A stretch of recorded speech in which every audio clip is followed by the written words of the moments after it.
භූගෝල විද්‍යාවේදී මිනිසා සහ පරිසරය අතර තියෙන සම්බන්ධතාවය ගැන තමයි අපි ඉගෙන ගන්නේ. එතකොට මේ පරිසරය කියලා අදහස් කරන්නේ පෘථිවියේ තියෙන භෞතික ලක්ෂණ වලට. මේ භෞතික ලක්ෂණ ප්‍රධාන වශයෙන් භූ විෂමතාවය සහ දේශගුණය කියලා කොටස් දෙකක් යටතේ ඉගෙන ගන්න පුළුවන්. මේ භූ රූප ඒ වගේ ප්‍රමාණය අනුව විශාලත්වය අනුව නැවත වර්ග කරන්න පුළුවන්.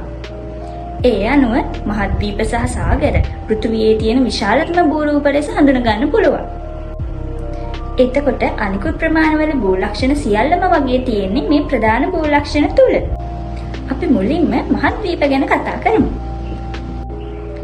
සාගරයෙන් ඉහළට නැගුණු විශාල භූමි ස්කන්ධ තමයි මහද්වීප කියලා හඳුන්වන්නේ. පෘථිවියේ මුළු භූමි ප්‍රමාණයෙන් 29%ක්ම තියෙන්නේ ගොඩබිම. මේ ගොඩබිම් ප්‍රමාණය මහද්වීප සහ දුප්පත් විදියට තමයි තියෙන්නේ.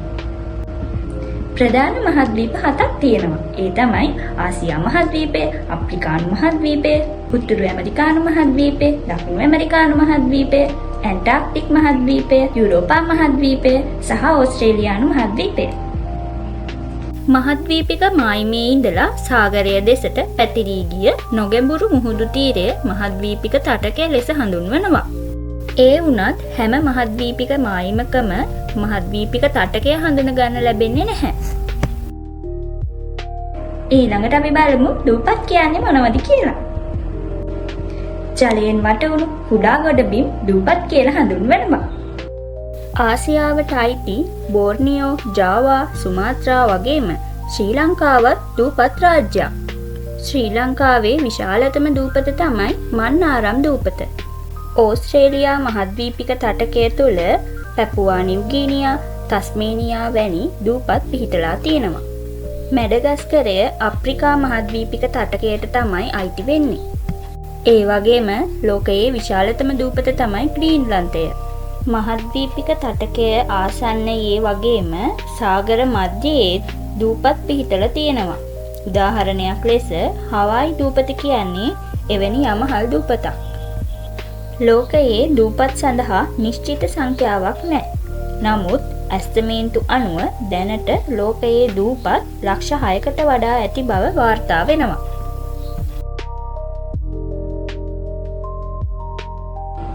කරදිය පිරුණු විශාල ජල ප්‍රදේශවලට තමයි සාගර කියලා කියන්නේ. පෘථිවියේ මුළු භූමි ප්‍රමාණය වර්ග කිලෝමීටර් මිලියන 510ක් වෙනවා. ඒ ප්‍රමාණයෙන් 71%ක්ම තියෙන්නේ සාගරය. ලෝකයේ ප්‍රධාන වශයෙන් සාගර 5ක් හඳුන ගන්න පුළුවන්. ඒ තමයි පැසිෆික් සාගරය, ඇට්ලන්ටික් සාගරය, ඉන්දියන් සාගරය, දක්ෂිණ සාගරය, ඒ කියන්නේ ඇන්ටාර්ක්ටික් සාගරය සහ ආර්ක්ටික් සාගරය. මේ සමහර සාගරවල ගැඹුරු ආගාධ තියෙනවා. උදාහරණයක් විදිහට මරියානා ආගාධය පෙන්වා දෙන්න පුළුවන්. ප්‍රධාන සාගරවලට සම්බන්ධ වුණ එහෙම නැත්නම් සම්පූර්ණයෙන්ම හෝ අර්ධ වශයෙන් ගොඩබිමින් වට වුණු කරදිය පිරුණු ජල ප්‍රදේශවලට තමයි මුහුදු කියලා කියන්නේ. සම්පූර්ණයෙන්ම ගොඩබිමින් වට වූ මුහුදු. කැස්පියන් මුහුද, එරල් මුහුද, අර්ධ වශයෙන් ගොඩබිමින් වට වූ මුහුදු, මධ්‍යධරණී මුහුද, කළු මුහුද, බෝල්ටික් මුහුද, රතු මුහුද, කහ මුහුද, ජපන් මුහුද. සාගරයට සම්බන්ධ සාගරයේම පිහිටි මුහුදු. අරාබි මුහුද, චීන මුහුද.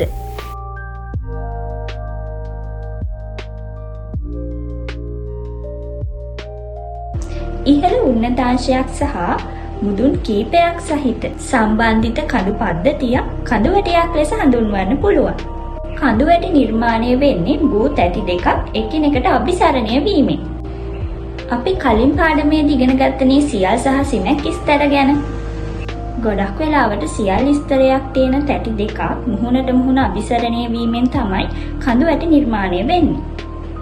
ලෝකයේ දිගම කඳු වැටිය අන්දීස් වන අතර එහි දිග කිලෝමීටර් 7000ක් පමණ වෙනවා.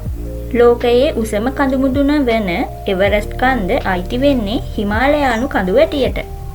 ඊට අමතරව රොකි, යූරල්, ඇපලේචියන්, ඇට්ලස් කඳු වැටි උදාහරණ වෙනවා.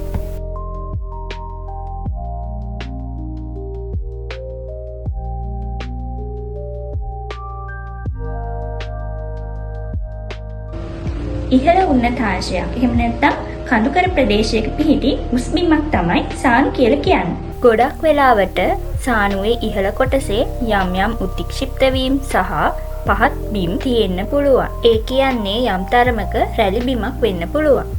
හරියටම ඍජු රේඛාවක් වගේ තියෙන්නේ නැහනේ. අපි දැන් බලමු ලෝකයේ තියෙන ප්‍රධාන සානු කීපයක්. මේ තියෙන්නේ ටිබෙට් සානුව. ලෝකයේ පියස්ස කියලාත් කියනවා. ඊළඟට පාමීර් සානුව, මොංගෝලියානු සානුව සහ ඩෙකෑන් සානුව උදාහරණ විදියට පෙන්වලා දෙන්න පුළුවන්. එතකොට ලංකාවේ පියස්ස කියලා හඳුන්වන්නේ හෝටන් තැන්න. තව මහනුවර සානුව, වැලිමඩ සහ හැටන් සානු උදාහරණ වෙනවා.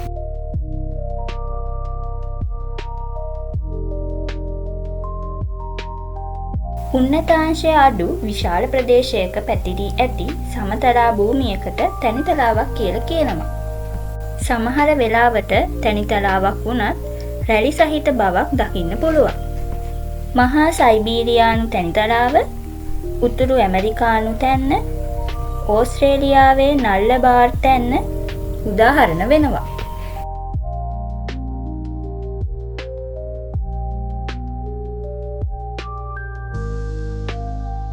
නිම්නයක් ඔස්සේ ස්වාභාවිකව පහළට ගලාගෙන යන ජල ධාරාවක් ගංගාවක් ලෙස හඳුන්වනවා. ගංගාව භූමියේ බෑවුමට අනුව මුහුදකට හෝ විලකට ගලා බසිනවා.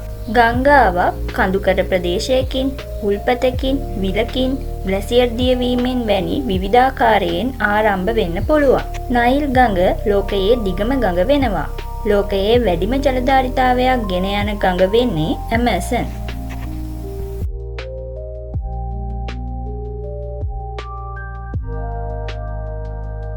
ගොඩබිම පිහිටි මිරිදිය ජලය පිරුණු ජල ප්‍රදේශවලට විල් කියලා කියනවා. ලෝකයේ ගැඹුරුම විල තමයි බයිකල් විල. ඒ වගේම ලෝකයේ විශාලතම විල තමයි පංචමහා විල් වලට අයිති සුපීරියර් විල. ලෝකයේ උසම ස්ථානයක පිහිටි විල තමයි ටිටිකාකා විල. භෞතික ලක්ෂණවල කොටස් දෙකෙන් අනිත් කොටස තමයි දේශගුණය. අපි දැන් බලමු දේශගුණය කියන්නේ මොකක්ද? දේශගුණ ව්‍යාප්තිය සහ මූලික ලක්ෂණ මොනවද කියලා. දේශගුණයට වඩා අපිට නිතර ඇහෙන වචනයක් තමයි කාලගුණය. කාලගුණය කියන්නේ පැය 24ක් තුල, ඒ කියන්නේ දෛනිකව වායුගෝලයේ තියෙන සාමාන්‍ය තත්ත්වයට. උදාහරණ විදියට ගත්තොත් දෛනික උෂ්ණත්වය සහ වර්ෂාපතනය පෙන්වලා දෙන්න පුළුවන්. ඒ වගේ කාලගුණ දත්ත අධ්‍යයනය කරලා අවම වශයෙන් වසර 30 වැනි දීර්ඝ කාලයක් තුළ හඳුනා ගන්න පුළුවන් වායුගෝලීය සාමාන්‍ය තත්වයට තමයි දේශගුණය කියලා කියන්නේ. දේශගුණයේ ස්වභාවය එක් එක් භූගෝලීය ප්‍රදේශ අනුව වෙනස් වෙනවා. දීර්ඝ කාලයක් තුළ එක සමාන දේශගුණික රටාවක් හඳුනා ගන්න පුළුවන් නම් ඒ අනුව ලෝකයේ විවිධ දේශගුණ කලාප වෙන් කරලා තියෙනවා. ප්‍රධාන වශයෙන් උෂ්ණත්වය සහ වර්ෂාපතනය වැනි සාධක අනුව දේශගුණ වර්ග වෙන් කරලා හඳුනා ගන්න පුළුවන්. දේශගුණ වර්ගීකරණයේදී පුරෝගාමීව කටයුතු කළ අය අතර කෙපන්, මිලර්, ටෝට්පේට් වැනි විද්‍යාඥයින් වැදගත් වෙනවා. විශේෂයෙන් කෙපන් විසින් ලෝක මට්ටමින් පුළුල් දේශගුණ වර්ගීකරණයක් ඉදිරිපත් කරලා තියෙනවා. නමුත් ලෝකයේ දේශගුණ ව්‍යාප්තිය පිළිබඳ මුල්ම අදහස ඉදිරිපත් කරලා තියෙන්නේ ග්‍රීක ජාතික දාර්ශනිකයෙකු වන ඇරිස්ටෝටල් විසින්. ඔහු මේ වර්ග කිරීම සඳහා පදනම් කරගෙන ඇත්තේ පෘථිවියේ අක්ෂාංශීය වශයෙන් වෙනස් වන උෂ්ණත්ව ව්‍යාප්තිය. මේ පෘථිවි ආදර්ශ ගෝලයට අනුව ප්‍රධාන වශයෙන් දේශගුණ කලාප 3ක් හඳුන්වලා දෙනවා. ඒ තමයි නිවර්තන කලාපය, සෞම්‍ය කලාපය සහ ශීත කලාපය.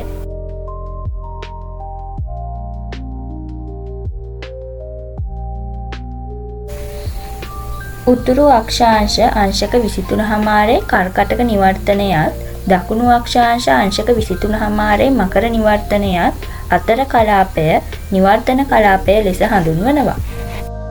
නිවර්තන කලාපයේ සාමාන්‍ය උෂ්ණත්වය සෙල්සියස් අංශක 18ට වැඩි. සාමාන්‍ය වර්ෂාපතනය මිලිමීටර් 2000 ඉක්මවනවා. ඒ වගේම මේ කලාපය තුළ දිවා රාත්‍රී උෂ්ණත්ව අන්තරය ඉතා අඩුයි. දවල් කාලයේ අවම වශයෙන් පැය 12ක්වත් තියෙනවා. ඒ නිසා පැහැදිලි ඍතු භේදයක් අත්විඳින්න ලැබෙන්නේ නැහැ. ඇමසන්, කොංගෝ වැනි විශාල වැසි වනාන්තර වගේම සහරා, අරාබි, තාර් වැනි කාන්තාර ලක්ෂණත් හඳුනා ගන්න පුළුවන්. ඒ වගේම මෝසම් දේශගුණය මේ කලාපයටම විශේෂිත දේශගුණික ලක්ෂණයක් වෙනවා. කර්කටක නිවර්තනයේ සිට ආක්ටික් වෘත්තය දක්වා සහ මකර නිවර්තනයේ සිට ඇන්ටාර්ක්ටික් වෘත්තය දක්වා සෞම්‍ය දේශගුණයට අයිති වෙනවා. සාමාන්‍ය උෂ්ණත්වය සෙල්සියස් අංශක 18ට අඩු සෞම්‍ය උෂ්ණත්වයක් තමයි තියෙන්නේ. ඍතු භේදය නිසා තමයි උෂ්ණත්වය අඩු වෙන්නේ. පැහැදිලි උණුසුම් ඍතුවක් සහ වර්ෂාපතනය සහිත ශීත ඍතුවක් මෙම කලාපයේ දකින්න පුළුවන්. මිලිමීටර් 300ට වැඩි නමුත් මිලිමීටර් 2000ට අඩු වර්ෂාපතන රටාවක් තමයි තියෙන්නේ. ඒ වගේම මධ්‍යධරණී දේශගුණය මෙම කලාපයට ආවේනික දේශගුණික ලක්ෂණයක්. ආක්ටික් වෘත්තයේ සිට උත්තර ධ්‍රවය දක්වාත් ඇන්ටාර්ක්ටික් වෘත්තයේ සිට දක්ෂිණ ධ්‍රවය දක්වාත් විහිදෙන කලාපය තුල ඇත්තේ ශීත දේශගුණයක්. මේ කලාපය තුල වාර්ෂික වර්ෂාපතනය මිලිමීටර් 250ත් මිලිමීටර් 300ත් අතර අගයක් ගන්නවා. මෙහි උණුසුම්ම මාසයේත් සාමාන්‍ය උෂ්ණත්වය සෙල්සියස් අංශක 10කට අඩුවෙන් තමයි වාර්තා වෙන්නේ. ඒ වගේම තුහින හිමපතනය නිතර සිදුවෙන අතර තුන්ඩ්‍රා දේශගුණය මේ කලාපයටම විශේෂිත වෙනවා.